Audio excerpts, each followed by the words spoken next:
ঠাকুরমা ও স্বামীজির চরণে প্রণাম জানিয়ে শ্রী শ্রী মায়ের কথার থেকে কিছু অংশ পাঠ করছি। আজকের বিষয়, ঠাকুরের ছবিতে কি স্বয়ং ঠাকুর থাকেন? এই নিয়ে একটি ঘটনা। আমবাতের যন্ত্রণায় অস্থির হয়ে মা বললেন, আহ, আমবাতের জ্বালায় গেলুম মা, মুখেও আবার বেরিয়েছে।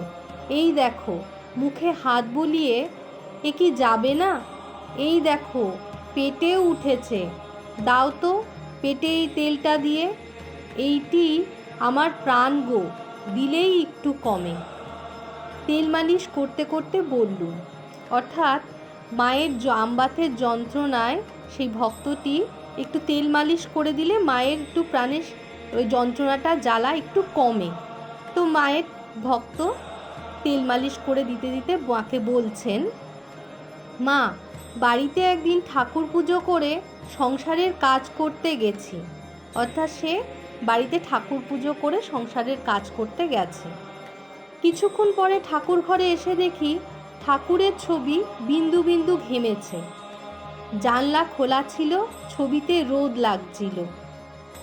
কিন্তু আমি ভাবলুম পূজা করবার সময় হয়তো জল লেগেছে, বেশ করে মুছে রেখে গেলুম। রোদে ঘেমেছে কিনা বুঝবার জন্য কিছুক্ষণ পরে আবার এলুম। এবার এসে দেখি ঠাকুর ঘেমে রয়েছেন। তখন জানলা বন্ধ করে দিলুম। অর্থাৎ মায়ের ভক্ত কি দেখলেন, একদিন ঠাকুর পুজো করতে করতে সংসারের কাজ করছেন, এরকম অবস্থায় ঠাকুর ঘরে এসে আবার দেখছেন যে ঠাকুরের ছবিতে বিন্দু বিন্দু ঘাম জমেছে। তখন জানলা খোলা ছিল এবং ঠাকুরের ছবিতে একটু রোদ পড়ছিল। তখন তিনি ভাবলেন যে পূজা করবার সময় হয়তো জল লেগে গেছে, তাই জন্য তিনি আবার মুছে টুছে চলে গেছেন। তখন সত্যি সত্যি কি রোদে ঘেমেছেন এটি বুঝবার জন্য তিনি আবারও এসেছেন। এসে দেখছেন হ্যাঁ, ঠাকুরের ছবিতে আবার ঘাম জমেছে। তখন তিনি জানলা বন্ধ করে দিলেন।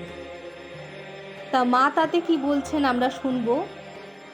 মা বলছেন, হ্যাঁ মা, তা অমন দেখা যায়, অর্থাৎ এরকম হয়। ঠাকুর বলতেন ছায়া কায়া ঘট পট সমান। অর্থাৎ ঠাকুর বলতেন ছায়া কায়া ঘট পট সবই সমান।